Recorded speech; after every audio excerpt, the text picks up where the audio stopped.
You do use dance quite a lot in your previous short form work. What about it has kind of always attracted you creatively as a visual Yeah, filmmaker, as a I visual think storyteller?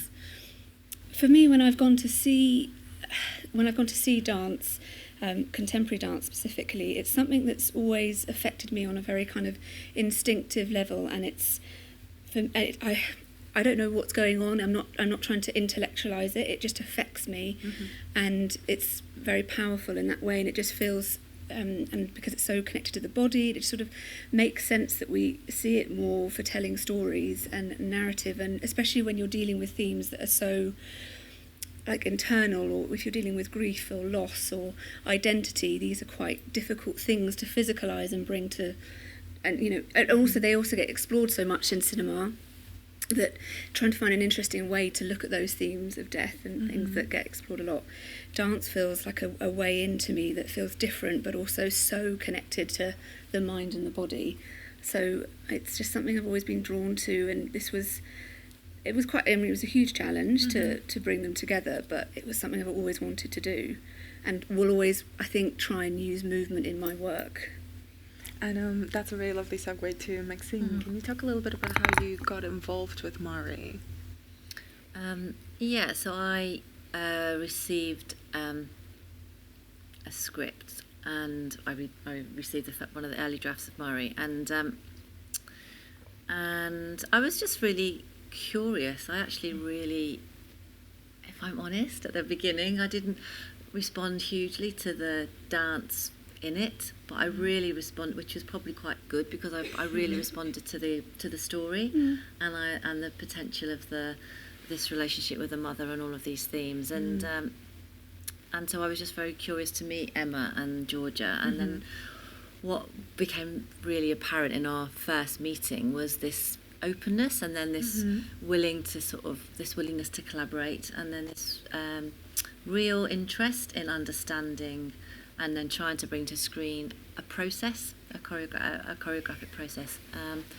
So yeah, that was how the collaboration came about. And now, kind of a question for all of you, because I've heard this before and from you, Georgia, that you strive to create a really collaborative environment. So kind of for all of you, how do you create that dynamic on set and even when you're preparing and developing the film? But it's interesting you saying that, because it's reminded me of like how difficult it is to write dance in a narrative form. And so you're putting a script together, trying to sort of create this, that dream sequence. But I don't come from a dance background. I've just always loved it. And one of the big things that really helped me was when we started working together, is kind of Maxine opened up my world about how to sort of understand the contemporary dance world better, and that it's... And that was a really interesting process. And actually I remember you giving me a book about just a bit of language to use to help me write it better. And that, because essentially we were trying to pitch this to a board of executives and stuff, that and say, well, it's going to be a bit like this, but really we won't know until we get in the rehearsal room, which was like 2 weeks before we shot it. So there was a lot of trust there that had to be had, and me sort of sending you like scenes in the script, and then you sort of putting the dance language on top of it the best you can before we'd even got into the rehearsal space. So I think with all of these collaborations, it's just having a constant open dialogue, which in film is which I personally love, but because there's so many different stages, I think this is quite an interesting for us, because we've got the pre-production, the actual shoot, and then it all comes together in the edit and the sound design. So you're constantly making big creative decisions. So it has to be this back and forth, doesn't it, all the time? And that was an interesting process. You have to establish taste quite early on with any collaboration, and that was very easy for us, because Georgia has so many sort of super rich visual images actually. So, and we quickly identified that we like the same thing. So therefore, potentially on camera, we were going to be in agreement. And then I think there was also the sort of the challenge of in the most exciting way, like the choreographic challenge and the choreographer, Charlotte, building a company. What kind of company does she build? Is she a collaborative artist? Yes. Does she want a sort of diverse company? Many generations, yes. So there was many levels of so many layers. So many layers of collaboration, yeah. It was a moment when I remember when we had that really fantastic development week, and it was on like the second day, and by that point we had Bobbi in character as Charlotte, directing this like very open-ended, like I think we ran on for like good half an hour, 45 minutes of what became that opening, but then with you directing her for the choreography, and then you in your mind, and then we've also got like our cinematographer walking around with this little like mini camera filming things, but it was just, there were so many layers to it, and I think we had to be, because Maxine was the first person on board like very early on, and it was massively important that the people we got to do costume, camera, production design, editing were really up for that dialogue as well, because I think film can be quite hierarchical at times, and it has to be that way to make sure that things get done. Like at the end of the day, it's got to be one person who's saying like, this is how I want the ending to be, and but the people we got to fit in with that had to be aware that we were coming at it from this slightly different direction in a very collaborative way. I think especially with, I never wanted it to feel like, well, here are the dance sections and here are the narrative sections. So there had to be this constant open dialogue about how we were going to make them feel like they were intrinsic to one another, and not, now I can sit back because there's a nice dance scene or something. And that, so it had to just be constantly open and talking, and also there's something I learned about choreography and dance world as just always being an audience member, is that as a choreographer you're as much a director, you're creating a world and an essence, and that's also what I'm trying to do as well. So yeah, it was absolutely vital that we were constantly talking. Yeah, often choreography sort of, if you're not a dance goer, people can just think that choreography is just about moving, it's just about making steps, and I don't make a step. So all of the steps that you see in Mari come from Bobbi, from her instinct as a mover, and they come from the dancers, and my role is to direct and facilitate all of that. And I was keen, and I thought it was interesting with the film to sort of, that already George was sort of touching on this, these ideas of creation actually, like and the creation of a child, and the creation of a work. And so as a mother as well, and as a sort of choreographer, I thought, I've got a few things that I can sort of offer with both of those sort of hats on. Because I think in the first script, I can't remember, it was more like a finished piece. And she was a dancer. And she was the dancer rather than the choreographer. And then you were suggesting that we should change that and make her the choreographer, show the process of it, which I love the behind the scenes stuff of films. I'm just like, as soon as I've seen that, I want to see how that was made.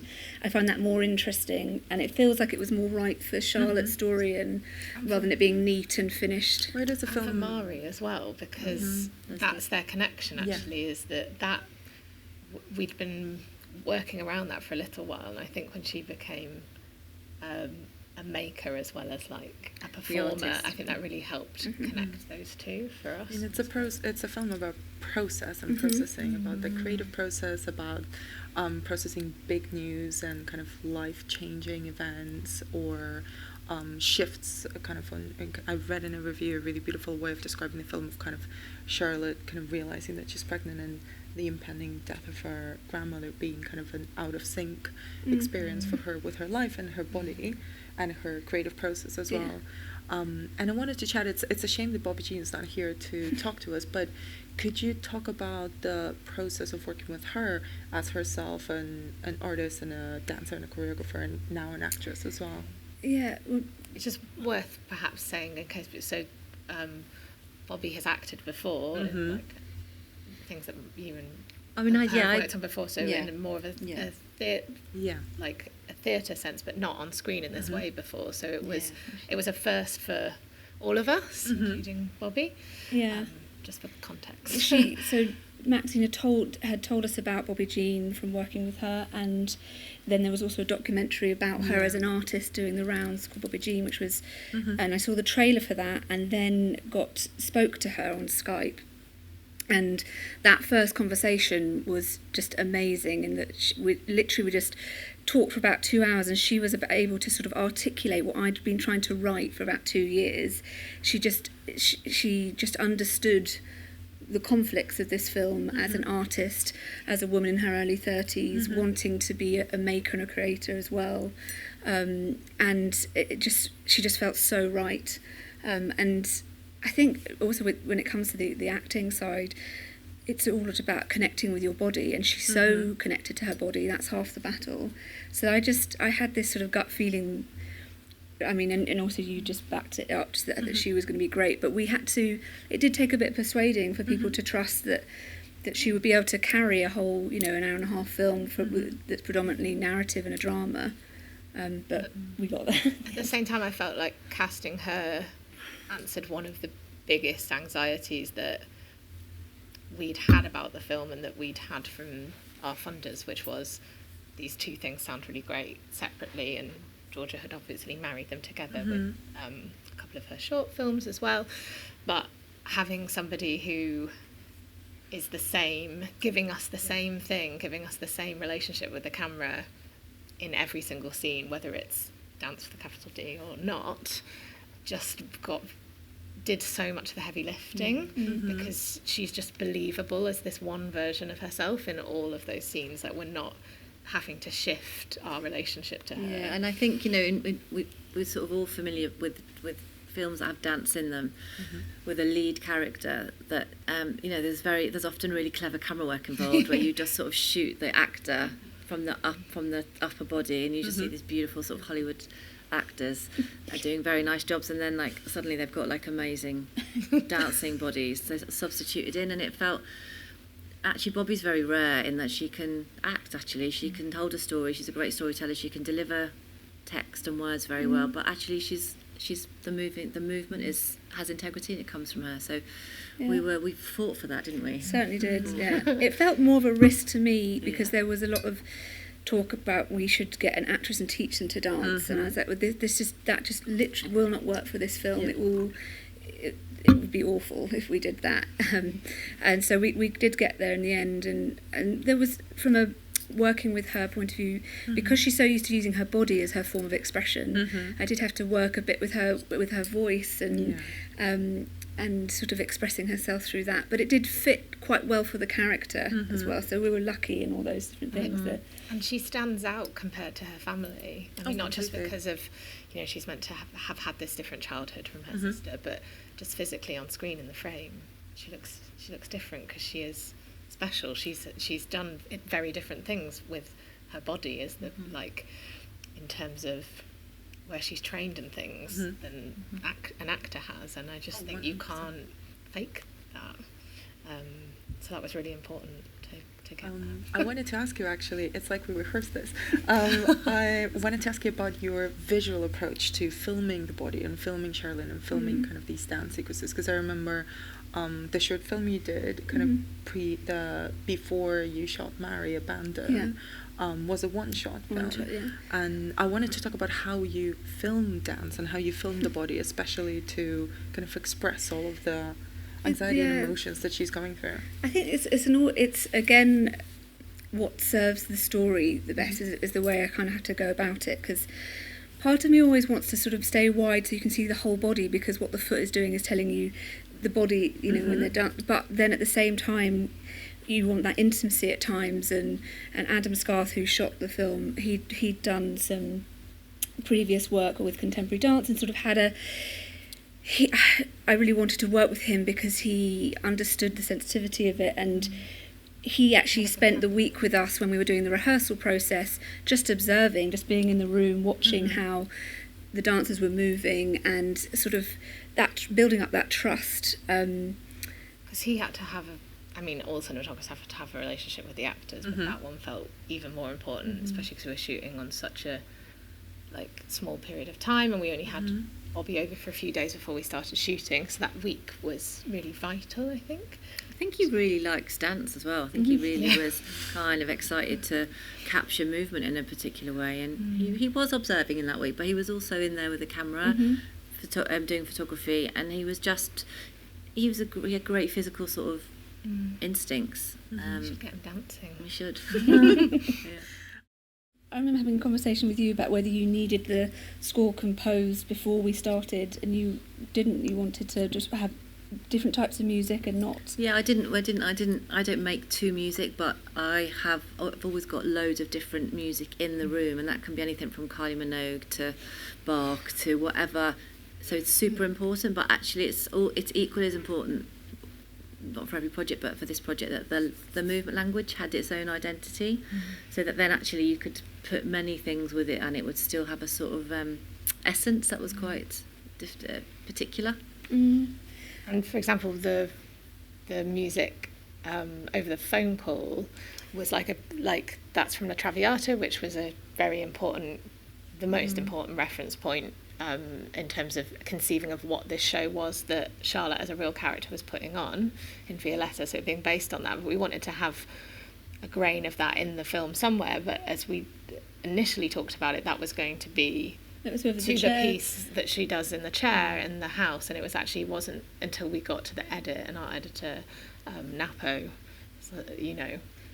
sort of started switching things around. So a lot of it was quite up in the air. When you took that chair dance, which had originally was going to have that piece of music, took out, I just found it so much more powerful with nothing, and it's interesting because music brings so much, and Peter's score, Peter Gregson, who did the music, which I just think is incredible, is so emotive, but it was important for me also to take that away and see what, in the silence of that house and the claustrophobic of it and nature of it, and how that affects you seeing movement like that when you don't have that fallback of emotional music to take but we through. did in the it was quite short now I think about it, in the week process that we had, we did have Peter's music in the room with us, we did have Traviata, we did have some David Lynch, Badalamenti, we probably did have a bit of disco music somewhere, we did so you sort of, even though they weren't necessarily we weren't super specific at that time in the process, they're actually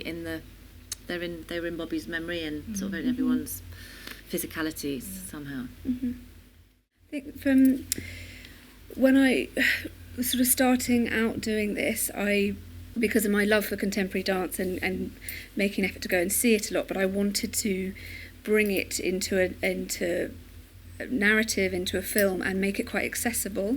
That was really important to me, because for my mates that would never go and see contemporary dance, I wanted them to see the power of it and what it can do. And so it was quite an intentional thing as a way in, as quite an accessible, relatable way in, to understand if she was a dancer and this is her world, that as an audience we understand where she's coming from with that. And then the choreography and the language of dance gets more abstract as the film goes on, because I think you've got that just basic foundation. And then actually when we started talking, that's when it evolved into turning her into the choreographer and making it more about the process and trusting that. But it was always a thing for me that I wanted to make it feel as accessible as possible. And so maybe that was an easy way in, but it's just it felt right for it. Yeah, it's interesting though, because we didn't make a pop video. It's like I think it's accessible for lots of reasons, but I don't think it's necessarily easy. I think that was still for you. I think there was still a sort of bravery there.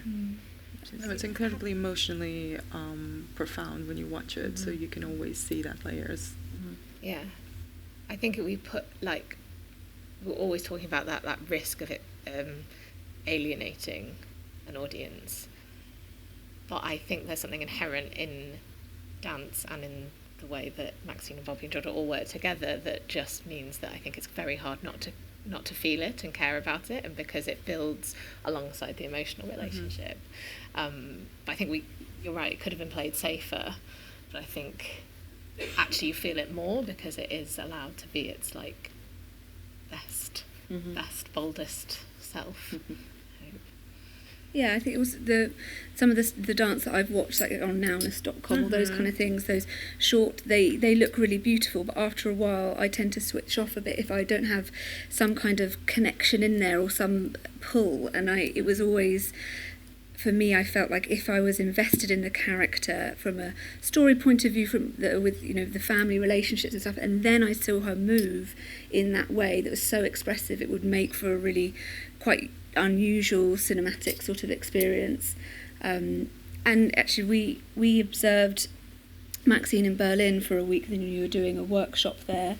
Really early on in the process, and spending like 4 or 5 days just watching Maxine work with this group of incredible dancers, And then at the end, I think you put on a few bits that kind of you put all together.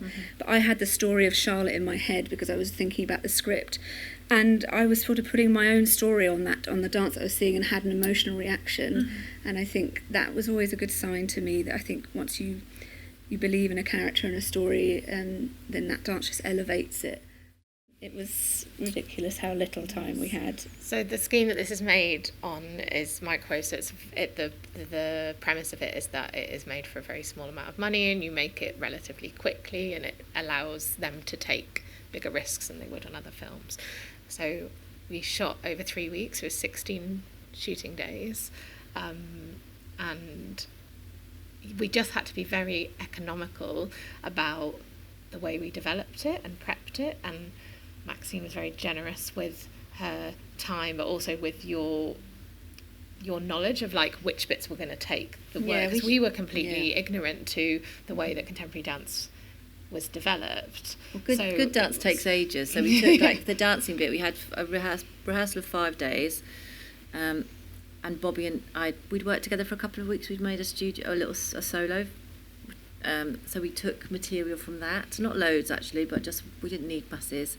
So we had 5 days with that lovely group of dancers, and then we shot the dancing bits, the group ensemble bits, in 2 days, which was really short. And also, I mean, what we really need was 2 days just on like the dream sequence, and we had like an afternoon, which was is a big shame for me, because these are phenomenal dancers, and if we'd had the time to get more footage and give them a chance just to warm up, just to get into it, but they're literally in costumes done. We probably had like 2 or 3 takes on that bit with the, which just isn't really enough. So it's the same across the film. It's sort of the things that you. And it was our first 2 days of shooting the entire film that we had to do all of that sort of stuff, so that was quite challenging. Yeah. It was that or doing it all at the end, and we made the call that the dance was the heart of the film, but also had the most moving pieces, so it made more sense to do that. And then we sort of knew where we were beginning and where we were ending, and then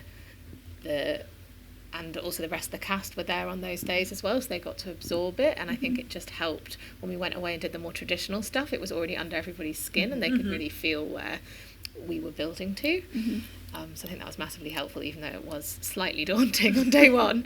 Kind of going back to the way the film is designed as a narrative, is kind of talk about how you worked with spaces, because there's the dance studios, but there's also the hospital, and there's also the cottage, and in a way, you could also talk about Charlotte's body as a space that she's inhabiting and kind of getting back in sync with. So I wanted to get your take about how you work that into the story visually. Well, I mean, the cottage, that space felt it is very small space, and it does feel quite claustrophobic, but that's exactly what we wanted Charlotte to feel. That she comes from this light, bright, airy studio where she's sort of in her best place with lots of energy and vibrancy, and then is suddenly in this very it's quite dark cottage.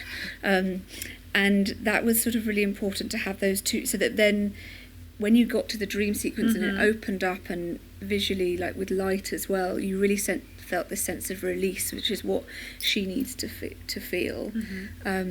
So I feel, I mean, it's sort of quite a lot of investment, because you have to stay in this quite claustrophobic environment for quite a long time. And that hospital room as well sort of became, the way I wanted to reveal it is sort of that it would gradually sort of feel more like a living room to them. So at first it's quite small, and then they become more relaxed into it, and then eventually they start moving in it like it's just their space, which is actually kind of the experience that I had of when you're waiting for somebody to die in that kind of environment. You sort of gradually relax into it, and you are just sort of lounging around having tea. It's a bit of a strange experience.